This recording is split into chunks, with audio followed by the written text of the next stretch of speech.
Welcome back to M Live's Dungeon of Doom podcast. I am Ben Raven. He's Corey Woods. What up, dude? Hey, it's Aidan Hutchinson Day here in Allen Park. Crazy. When you talk to somebody every week for like 3 years and then he disappears from literally week 5 until this point, man. Dropped off the face of the earth, literally. Dude, it was the first time we talked to him today. He was one of the 4 players we got to talk to at the podium today. We'll highlight those 4, what they said, what they're thinking, where they're at. We're obviously going to lead off and spend most of the time on Hutchinson. And then we also do have a little mini mailbag just at the end, some questions we fielded. And as always, please send your questions, voice memos, 30-second voice memo, who you are, what your question is. Send that to Dungeon of Doom, all one word, at mlive.com. Trying to get that off and running before the season gets here, trying to train you guys on that. So do us a favor and respond to that. But Corey, Aidan Hutchinson, what'd you think, man? So I got some answer that pretty much sounded about on par for the course. Looked like a guy that is healthy. You know, we'll see more of it when training camp starts. But I mean, I think the biggest thing that came out of that is when he said that he's fully cleared and ready to go. And yeah, I mean. That's a plus for Lions fans and just the organization in general, because going into this, you're already going to be down a lean for some time. Mm-hmm. There's still some questions about who's going to be opposite Hutchinson on that on that edge. So the fact that he's at least coming into camp and OTAs fully healthy, that is the biggest plus, and that's the biggest takeaway I had from everything he said. But which he said a lot. He did. Sometimes you never know what you're going to get, especially a guy coming off an injury. He did get asked the question that I was hoping to ask myself, but I was very happy to hear it. Would you have been able to play in the Super Bowl had they made it? Classic Hutch fashion says, I guess we'll never know. I don't want to say who that reminded me of. I'm going to say it off air, but yeah, he's not a non-popular guy. Had a similar response to that kind of question, but I'll get to it later. But yeah, Hutchinson, I mean, he reiterated, I'm fully cleared. Use the word fully cleared. That doesn't mean he's at 7.5 sacks and 5 game conditioning or health yet, but that means he's on the field with his teammates. And when we're here next Friday, today is Thursday, May 22, when we're recording, it's the afternoon here in Allen Park, Michigan. But I think next Friday, when we get access to OTAs, I expect to see him.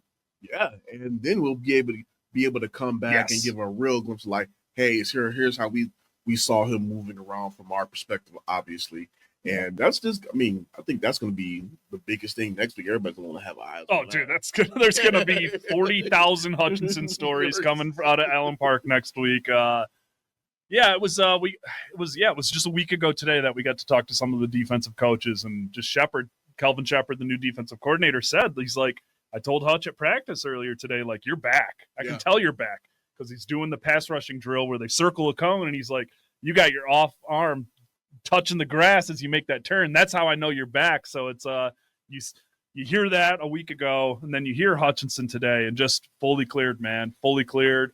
Was his longest hiatus away from football. You know, I mean, he did say the classic stuff is like, there are silver linings to this. I mean, that's someone who didn't need a reminder of how much they loved football, but it was a reminder that it can be taken away. I mean, he said those nights in the Dallas hospital after the game where he couldn't go home were like brutal, tough days.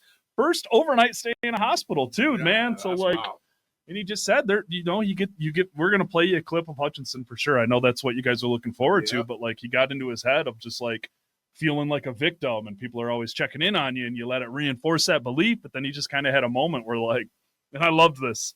Did you think you were going to ever be back at the level you could? And he said, of course, just a couple of bones. Yeah, when he said it, I'm like, I look like, wow.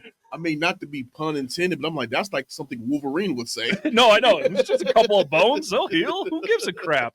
So, I mean, it was just nice to see him walking on 2 feet, looking like Hutch. And he didn't look like he was walking gingerly either. He was walking normal as I've ever seen him. Yeah, man. It's, I'm just doing some math in my head. We're journalists here, so give me a second. It's been 7+ months since the injury, man. That's broken tibia, fibula, right? Yeah. I mean, yeah, he walked in himself carrying the gallon of water like he always does. I mean, that's very much him. And I just, nothing but encouraging, nothing but optimism. You know, I mean, the Lions would not have wheeled him in front of us. Not wheeled him. He walked to the stadium, but they would not. Bad timing to use that turn of phrase.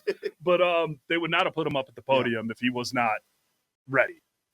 Yeah, man. That's what we're looking forward to at OTAs is how much is he doing? Now, one thing that, hey, rake me over coals, everybody. But the one thing that I thought was really interesting that just for me personally is, we were asking, Panay Sewell and Sam Laporta, how did Hutchinson look? And they didn't have a clue because the guys are separated. So it was like, oh, wow. So it's going to be a big reveal for them, too, when they see him out there on the field, how he looks. Yeah, I think Sam was like, I think you guys would be surprised how little the offense and defense cross paths in phase 2 of the offseason program, which was where we are now. He's like, I guess I'll find out with you guys next week. Right. So, I mean, that's what everyone's looking for. The teammates, the coaches, everybody's looking forward to it. And you know what? That's enough of us for right now. But let's hear from Aidan Hutchinson himself from earlier today. Yeah, it's great. I got cleared a while back, and now I'm just I'm rolling with the boys now, and it feels like I'm back to being myself again. And yeah, I'm really looking forward to the season. I'm looking forward to. I mean, I think this is the most excited I've been for OTAs in my life. This is the biggest hiatus I've had without playing ball, so I'm pumped. It's those trials and tribulations that really kind of mature you as a person, as a player. And, it was a tough rehab. And I feel like now that I'm on the other side of it, looking back, it's you're kind of grateful for those experiences because it formed you, into the person you are today. So, yeah, that's Hutch, man. He sounds like Hutch. He looks like Hutch. He's confident. He says it's obviously not something you want to go through again, but like he does feel like it's matured him as a person and a player. And yeah, that's understandable, man. I mean, you're at the top of your game, probably the favorite. I don't remember what the odds were when he went down, but was probably the favorite for defensive player of the year. And you lose that. And it's just a firm reminder that this game can be taken away from you in the blink of an eye. And he's back rolling with the boys, as he said. Yeah. And another thing that stood out to me was, it didn't have any woe is me. It seemed like he was all about the team and just all about just being appreciative and happy to be back at this moment health-wise so he can go out there and get to that ultimate goal. Yeah, man. And it all starts week 1 in Green Bay, and he's like, that's a pretty sick way to come back into the fold. And I'd agree. Not only facing the Packers, but stepping back on the field, man, because we're not going to see him in preseason. He's not going to be on the field. No. So stepping back on the field, and it's Lambeau Field. I mean, you could say that about the team's top 35 players. That's why if you see a beat writer complaining about 4 preseason games, that's why. But yeah, we'll move on to Panay Sewell. That was Aidan Hutchinson, obviously what you're all here for, and the biggest news that we've had in a little bit, man. But Panay Sewell, man, what goes through your head when he says, my main goal is to get bigger and stronger? It was one of those things where I had to take off my glasses and go like, how, bro? How is that possible? Like, you are a freak of nature. Anybody that can go toe to toe with Aaron Donald and not really move. Yeah. Yeah. It's kind of so, the fact that he said that he stayed in Michigan, worked out with the strength and training staff to become stronger and bigger going into the season. I have no idea what that looks like for Panay Sewell. All I can say is, what they say when Aaron Donald retired, quarterbacks rejoice. Yeah. I don't think defensive linemen are going to be rejoicing if this guy comes in here bigger and stronger. Yeah, he's like, I mean, he said it perfectly too. He's like, everything I'm doing, I'm trying to maintain my conditioning because like I run a lot more than other offensive linemen do. And he runs a lot more than other offensive linemen do. So keeping that conditioning is paramount. Yeah. But like the fact that he's focusing like, man, I just want to be stronger. I just want to be bigger. He's 24 years old, man. He can do it. Like, it's terrifying. 24 years old and is already considered a generational life. I mean, he is. I mean, he truly is. And I'll just say this too. And maybe you guys can spot it in his voice. He cut that promo on Locker Room Cleanout Day after they lost the NFC title game in San Francisco. And that was the last fired up media interaction he's had. It has been, I'm not saying he's boring or anything like that. I'll talk to Panay anytime, any day, whatever. But like, it's been business, short and to the point. Like, and that just speaks to him coming in as early as he did. I mean, he hit the practice field, he took a shower, and he said, I ain't waiting until noon. Let's do this now. So he is. I mean, there's just a business approach to him. I did enjoy. He did lighten up a little bit talking about Hank Fraley coming back. Like Yeah. I told him, bro, you go, I retire. Another thing that stood out to me was he didn't care who was on the schedule. He don't need it. I mean, players will always give you the coach speak of like, oh, there's 17 games. Like, yeah, he looked like all right, I don't line care. him up. I haven't even looked at it. Yeah, basically, like who cares? Like, some players like Sam Laporta will be like, yeah, we play 17 teams. Yeah. They're all good. It's the NFL. We're trying to win every game. Panay's like, I don't care.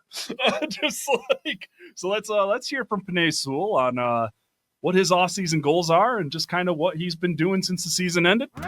I mean, I was just working out. I just stayed here in Michigan working out with the strength staff. And at the end of the day, it's just moving big weight fast, So just always trying to up the weight. Obviously, you got to be smart with it. There's also some risk going into lifting those types of weights. But I just lean on the guys here, the strength staff, and they do a great job. So, it's just moving the heavy weights fast. Yeah, perfect there. I mean, these are going to be a little shorter than the Hutchinson one. We'll go through Sam Laporta next. Same nice power mustache, rocking the mustache. Nice. It looks good. The main takeaways from Sam is just working with the new tight ends coach, just the energy he feels from him, and just realizing that him and Brock have been through this all together too. And like they're getting to the point where like their nonverbal communication is at like another level, man, where they know what he's supposed to do. They know what each other's supposed to do. And Sam said, I mean, even with the new offensive coordinator coming in, like John Morton, like they're not rewriting the book. They're going to be tweaks. There's going to be changes. But like, even as the coaches said last week, most people aren't going to notice them. And Sam's like, now I'm at the point, even with the new offensive coordinator, where I'm learning what everyone on the field while I'm on the field is doing. And that speaks to the comfort. He wants to keep getting better as a run blocker. But like, he's one of the best receiving tight ends in the freaking league. And you know what? Kind of to go along with that, people were talking about his numbers last year as if it was really a down year. And I'm like, if you really look at his production, I believe he has like a record for like the most like yards and touchdowns for a tight end in his first 2 seasons. Yeah. And they're like, well, people been nice about why he didn't get as many touches last year. And I loved his answer. He said, dude, we scored like the most points of any offense like the past 5 years. I know. He's like, I deserve the ball, but like everyone on this offense deserves the ball. And that's the clip we're going to play for me. But like, I do. That's a great point. Yes, his targets were down by 37. Yes, his catches were down by 26. His yards were only down by 150, despite that. 3 less touchdowns, but like that highest scoring offense in the league. J-Mo breakout. Gibbs hits another level. Montgomery does his thing.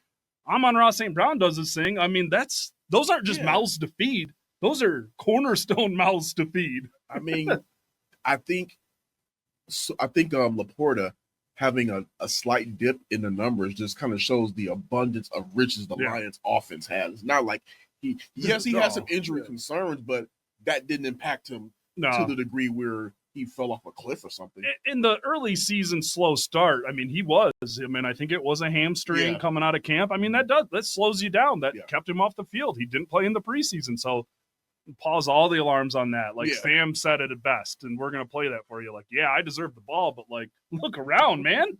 Like it's working. So here's Sam Laporta. Tyler's been great so far.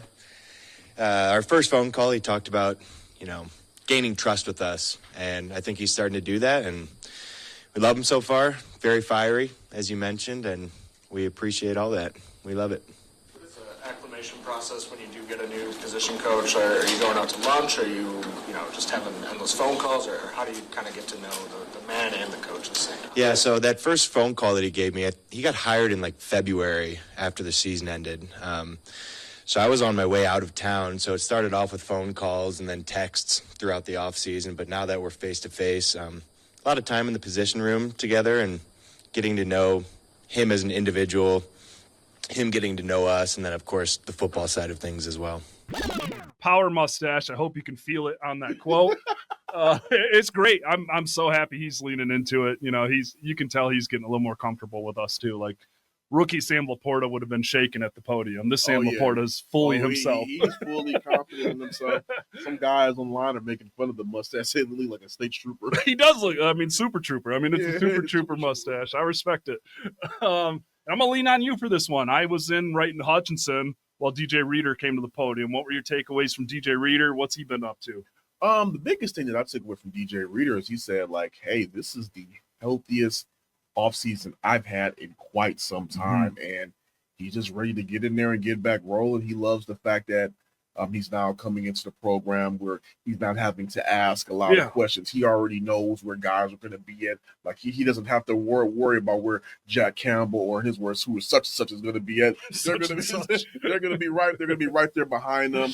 The one I love the fact that he said that about Talik Williams, that one of the smartest guys in their room. Yeah. Sits next to him during the meetings, always ask a lot of questions. And that's the biggest thing that I took about it, from also the fact that he said that Aleem McNeil is in great spirits, looks good, and they have a very active group chat where they're kind of keeping each other jokes up, spirits high. But I think him having the off season where he's not rehabbing, he's just conditioning and getting ready for the season. That's pretty big. And there was one more thing about when they asked him about the Super Bowl window. He just said, "Hey, that's pretty much the last thing that's left on his list for him. That's all that matters to him. Amen. He doesn't care about anything else." He said he didn't care about whether that extension got picked up or whatnot. Right now, it's just all about getting to that goal of winning the Super Bowl for him. And I do think that has been forgotten, is that he tore his quad 2 years ago. Then he tore the other quad in Cincy before he came over to Detroit, missed training camp, missed the offseason program, was thrown to the fire. Like, no ramp-up period, really, other than just rehab. So I think there has been some slight disrespect thrown on DJ Reader's name this offseason as a cap casualty. I'm just like, man, as a cap casualty, are you kidding me? Like, they paid for DJ Reader for a reason. This guy is a game-changing nose tackle who hopefully, when McNeil, when Wingo, when Williams gets up to speed, won't have to be playing 30, 35 snaps late in the season. That is someone you want in the middle of the line, 20 to 30 snaps a game. And I just think with the concerns on the defensive line, even if you're talking about the outside concerns, you need someone like DJ Reader. Absolutely. And then also just the fact that Aleem went down and he may be gone for a nice chunk of this season. I never really saw DJ Reader as a cap casualty just because of that. I mean, you already let one piece of the defensive line go out there. I don't think you can let two at this point. No, that's we'll touch on that more in the mailbag, but let's hear from DJ Reader on how he's feeling heading into OTAs, the offseason break, and then training camp. You've talked multiple times just about your enjoyment of the mentorship role. You get another pup in the room this year. Just your initial feelings about Khalif, and then he's really physically gifted. What is the ceiling for a kid like that? Sky's the limit. He's a good kid, and he's pretty smart. He sits beside me in meetings, so it's cool to just hear his answers. He doesn't talk very loud, but he knows the answers to the question. So me being a vet, sitting beside him, it's always fun. Just watching the rookies kind of be like, I don't want to get it wrong. I'm like, who cares? Like, we're in a room, so it's been fun. Just sitting there watching him talk about it. But he really, really smart. He picks up the playbook really well. Can't wait to get to see him moving around and just see what's going on. I watched him a little bit at Ohio State. I was just really impressed with his game. All right, so that's it on the player availability. As promised, we do have a mini mailbag question. This first question comes from Ben Raven of Detroit. How many of the team's 7 draft picks will make the roster, Corey? It is a tighter window than ever. There are sure to be a couple of UDFAs that steal a spot. Dominic Lovett, you enter on the hot seat when you're picked 244, especially in the receiver room. And while Dan Jackson does have a clear path to the roster on special teams in the thinner safety situation, depending on where they put Maddox in the beginning, like there's some tough decisions to be made, man. So when I asked you earlier, what did you say? I said all of them are not going to make it. I just do not see it. I think of the 7 draftees, I'll say 6. Okay, yeah, that's where I'm at too. I think Lovett is really really going to have to buy into special teams. Like he's going to have to dip his hand into returning. He's going to have to dip his hand into gunner. He's going to have to, when you're pick 244 and you're joining a receiver room that is as top heavy as this one is, with a 3rd round pick and Isaac Tesla, that's tough. That's tough. It's not to say he couldn't do it. Yeah. And Brad Holmes loves to keep his draft picks, but pick 244, making a 15-win roster, I don't care how many UDFAs made it last year. Like, the window is tighter. Yeah. It's tighter at receiver, too. He's not going to just make it as a receiver. Absolutely not. He's going to make it as a utility piece because, again, their receiver room, even before getting Tesla, was still pretty stacked. So now that you add him into the fold, and then you talked about the UDFAs. You never know who might be the training camp darling. Exactly. And it's still somebody's spot. So I think that Lovett has the toughest pathway to finding his way on the 53-man roster. It does, because there's Tim Patrick and there's Khalif Raymond. And Khalif Raymond, I don't care how big his cap hit is. He ain't going nowhere. He ain't going nowhere. Are you kidding me? You got to understand what that guy means to that locker room, to that front office, to that coaching staff, and the fact that he's probably one of, if not the best punt returner in the league. So, like, if Love is going to make it, he's got to steal, not Khalif's spot. I ain't talking about Khalif. I'm talking, he's got to steal Khalil Dorsey's gunner spot. He's got to be the backup punt, work his way into the kick returner discussion. Like, that's his path to the roster. So we are in agreement there. We got a question from Andy Jones. As always, I'm fine to take these questions off of social media as we get into this thing, but really, email your question, email your voice memo, dungeonofdoom@mlive.com. That's one word, dungeonofdoom@mlive.com. And we'll read you on the air. We'll play your voice on the air if you want to do that. But he wants to know, can they re-sign Anzalone? If anyone deserves an extension, it is him. And we'll see if Anzalone's here next week. That'll answer a lot of questions. There have been some questions about his social media activity. Respect is due. Retweeting a bunch of analytical graphs about how important he is to the Lions defense. And guess what? It's fully freaking deserved. When he went down, that's when this defense went down. I get it. I believe he's definitely deserving of his money. Early on, maybe you could have questioned if they should have brought him back or not in his first couple of years. But right now, you can see just how missed he was in that defense last year. So I definitely do think he deserves an extension, deserves to be brought back. But again, I think the biggest thing is, what is the number going to be? Because I think the Lions are now in a position where, look, at the end of the day, they're not going to be able to pay everybody. No, they're not. Somebody's going to have to be able to go, and who knows? And just in my opinion, correct me if I'm wrong, could be that Jack Campbell could end up being that guy at some point. So, I mean, what do you do with Anzalone right now? Do you try to bring him back for a small deal? He's probably going to be looking for something a little bit more with some long-term security. So he deserves to be back on the merit of what he brought to the team and what he means. But financially, the long-term is in the best interest of the organization. He just fits that will role so well, how he can play man coverage on tight ends, how he can bump receivers at the line, how he is the on-field coach and captain and direct extension of Kelvin Shepard on the field. That I think, in the same regard as DJ Reader, there's been some disrespect on Anzalone too. You need to realize this defense was being held together for as long as it did last year.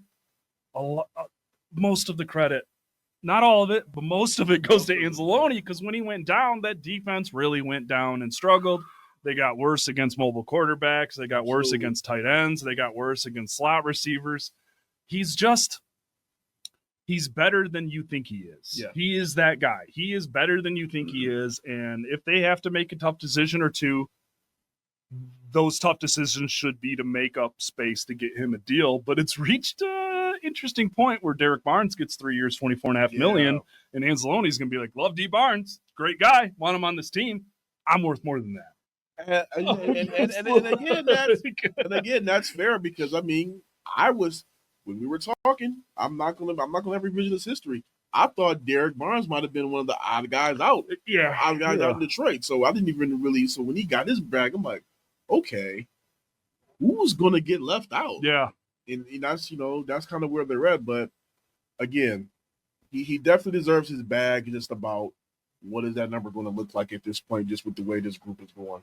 And the 2025 Detroit Lions defense is I mean, Anzalone's here for the season. He wants longevity. He wants more. Even 2026, man, that defense is worse without him there. I don't care how many steps forward Jack Campbell takes. Like, you got to understand, they fit together perfectly. What they do, Jack Campbell, downhill, blowing up holes, crushing running backs, Anzalone leading the ship, playing in coverage, like, tough. I mean, you got to find the money. And I think this is why, Dan Campbell said it a couple of years ago. I think this is why they've been so on it about cashing in on this window, because you're not going to be able to keep this group together. Yeah. And they know that they have the group. They feel that they have the group to win it. And, hey, they not had the injuries last year. They probably could have gotten something done. But, it's just a weird scenario right now. Like you said, with Derek Barnes getting his money, and now you have Alexander Lonely waiting on his. And, we saw they were able to keep things going with Barnes out, but when Anzalone was gone, things got a little bit concerning. So they did. Yeah. They did. Yeah, a couple of years ago, Anzalone signed the 3-year deal worth $18.3 million. Yeah. That price has increased. That price has increased. He is this is the last year on his deal. So, and I don't blame him at all. Like, I've earned an extension. Like, I've earned it, and I want it to be here. You should want it to be here too, is basically what he's saying. And again, this guy could have easily just mailed it in last season. He came back after that with the broken bone still. Like, he back. Is. So, hey, if anything, he deserves to be rewarded just off of that alone. I mean, he's one of the OG soldiers of this rebuild. Yeah. I mean, he has done everything asked of him and more while raising his game, while getting better, while going through what he had to go through as the on-field captain and team leader last year, not even considering the injury. Yeah. Rallying guys he probably didn't know their first name 2 weeks prior. So, Anzalone deserves an extension. They got to make it happen. Make that guy happy. He makes their defense better. He makes Jack Campbell better. He makes Derek Barnes better. Question from J. Rod on Blue Sky. How many spots do you think the Lions will reserve for project players like Colby Sorsdale and Broderick Martin? Or do you think they'll keep more trusted vets on the initial 53? The time is now for Broderick Martin. There is no locked spot for him on the 3-man roster. Like, he's going to have to earn it. He's going to have to be better than Roy Lopez. He's going to have to be better than Pat O'Connor. Same for Colby Sorsdale, man. They just drafted 2 more guards. They're already testing Miles Frazier at tackle. They're already testing Tate all over the interior. I mean, there's no reserved spots for guys like that anymore, and the draft speaks to that. But the Broderick Martin's on the hottest of hot seats. Yeah, I think with Martin and Sorsdale, if they don't have good showings and OTAs, and especially with training camp, they may not even find themselves on this roster or even on the practice squad. Yeah, they may be looking for a new home, because again, like you said, they're already drafting new prospects at that position, and it's like, okay, we've invested time into you, Martin, but we're not seeing any ROI yet. Exactly. Sorsdale, I mean, it's kind of murky. So. Manu's more protected than Sorsdale. Like, Manu's on the 53-man roster. Sorsdale's fighting for his absolute ever-loving life. Yeah, so these guys have to have I think a phenomenal training camp, not just a good one. A good one might get you on the practice squad. They have to have a phenomenal one if they want to see a pathway to the 53-man roster. But I think it could be for Martin. Like you said, I think that, I don't know. Even with the McNeil and Wingo injuries, man, it's tough. It's tough to put him on that side. Because also, too, you have to factor in, okay, who's going to get cut from these other teams? Exactly. We need to grab somebody. Exactly. So, I don't know. Yeah, so, like, Sorsdale and Martin, tough road ahead. Yeah. Really tough road ahead, just because Manu ain't going nowhere. And he shouldn't. Right. That's our. I'll answer this one real quick. Les White, with the possible logjam at DT and Reader's cap number, how feasible would it be for the Lions to release him? He'd be gone already if he was going to be gone. That's the best way to answer that one. They've already hit in some bonuses. Reader's here. I don't envision a world where DJ Reader is cut as a cap casualty, even in the Anzalone discussions. He's here. Maybe they move around some other things and restructure some deals elsewhere. Reader's here, man. Reader's here. Yeah. Reader's here. And then another question from Jack. I like this one, also on Blue Sky. Is there an away game either you or Corey wish was at home, and vice versa? He says, of all the games on this schedule, I wish the Chiefs we're home, and the Browns were away. How about you? Mine's easy. Christmas Day, Minnesota. Give me that at home. Yeah, I believe that would have been that would have been great. You know what? I really do wish that Chiefs game were here. I know, because I just think that when big opponents come into Ford Field, just the way the city gravitates around it, has been gravitating around this team amazingly. But for big games, it's just a different energy downtown. Yeah, it is, man. It is. It's almost indescribable. It's just like, okay, you guys are lit. You guys are just fired up, and they party differently. The tailgates, the interviews. Because I do a lot of pregame interviews going. I pop up at the tailgate and just seeing the camaraderie within the two fan bases. How people are quick to share their stories, especially the ones that are coming from out of town. Like, St. Louis. Missouri's not that too far away. So, but still, I hear you though, and I'll give you a non-divisional answer. Give me Tampa Bay on the road and Cincinnati at home. Switch those two. Okay. Maybe I'm being selfish here and wanting to go to Tampa instead of Cincy, but also I've never been to that stadium, Raymond James. I'd love to go there. So good question. I like that. I'm going to get out of here on a goofy one from my buddy Drew McCarthy, formerly of ESPN 96.1. I was best man in his wedding, so nice. Of course he's going to throw the weird cheese at us. If the Lions were a wrestling federation instead of a football team, sorry, Josh, this is a reader question. I'm going to say, who's your top baby face and heel, and what is Campbell's finisher called? Campbell's using the cattle mutilation. That's the move he's using as his finisher.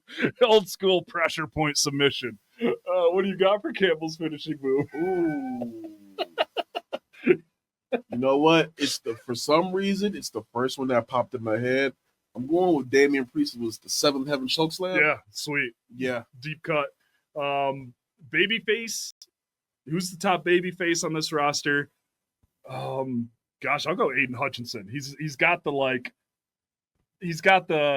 for the boys. It's for the boys. It's for the kids. I could see him in top heels. I'm on Ross St. Brown because of what he does to opposing fan bases. Babyface, I'm going to go somebody we talked about earlier. I'm going to Khalif Raymond. Love that. That's a little Rey Mysterio. Yeah, I'm going to say Oh, man, that's a good one. That was perfect. Heel, I would say he's more of a tweener, but heel, I'm going Terrion Arnold. Yeah. Another good answer would have been Kirby Joseph. Oh, yeah. But I like that too. But all right. We're going to get out of here, guys. Wow, yeah, look at us. Filled out another Dungeon of Doom podcast. Thank you guys for the questions. Let's train you guys. Any thought you have about the Lions, 24/7, 365, send it. Voice memo or question, text, whatever you feel comfortable with. Dungeon of Doom, one word, at mlive.com. I'm Ben Raven. He's Corey Woods. We are your Dungeon of Doom podcast.